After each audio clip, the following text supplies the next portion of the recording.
All right. Good afternoon, Jan. How are you doing today? Good. How are you? I am fantastic. So I've got your resume here in front of me. You have a fantastic background in sales and in management, specifically to the automotive industry. But per COVID, you're looking to make a move out of auto sales and kind of get into something else. So we were talking about the position I've got at the manufacturing company here in Orlando.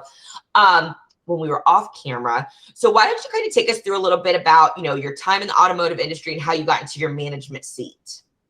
Yes. I've been in the automotive business since about 2005. I started in detailing and kind of switched around dealerships while I went through college. I went to college for a Ford automotive technician program.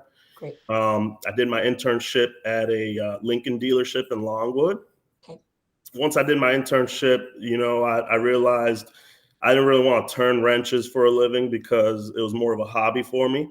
So then that's when I went into business with the family, doing used car sales. Did that for a little bit. And then I got a job at a local Ford dealership working in sales. I worked sales since 2015. Towards the end of my sales year, they put me in finance. Okay. So I did finance for a little bit because one of the finance managers got in a really bad motorcycle wreck. So I got to learn a little bit of finance department and mixed that between the sales. Did sales for 4.5 years. And then I took the position of used car reconditioning manager. Okay.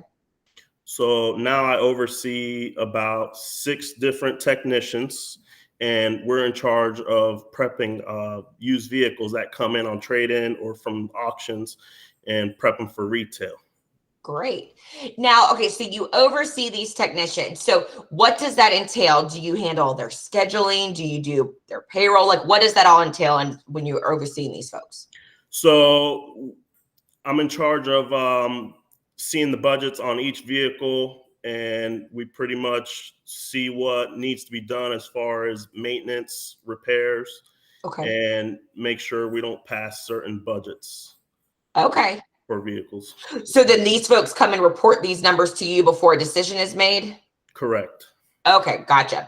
All right. Now, I see that you spent all your time at Mullinax Ford, throughout this career progression, sales to finance to management. Do they use proprietary software that's specific to Ford, or do they use like the Microsoft Office suite as well? What does that look like in terms of computer programs? So computer programs, we have software called vAuto. Okay. It tracks all the vehicles that come into the inventory. It'll show information as far as what we have invested in that vehicle, what we have set aside for reconditioning budgets. Mm-hmm. All right, fantastic.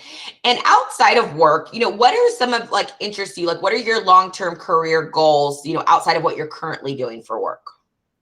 So long-term career goals, I'm looking to find a company that I could grow with and retire Okay. eventually, something I could call home. I like it. And I can definitely see, from your job record, I mean, you're not a job hopper. You've been with the same company for many, many years. And I like that you have forward career progression. And I know we were talking a little bit off camera, as far as the reason you're wanting to make a move out of the automotive industry, just with everything that's going on with COVID. Now, if presented an opportunity, how soon would you be available to start? I'd be able to start as soon as possible. As soon as possible. Do you have to give like a 2 weeks notice? Yes, ma'am. Okay, beautiful. For sure. 2 weeks. All right. Fantastic. All right, Jan. Well, I'm going to go ahead and stop the recording and then chat with you a little bit more if that sounds good.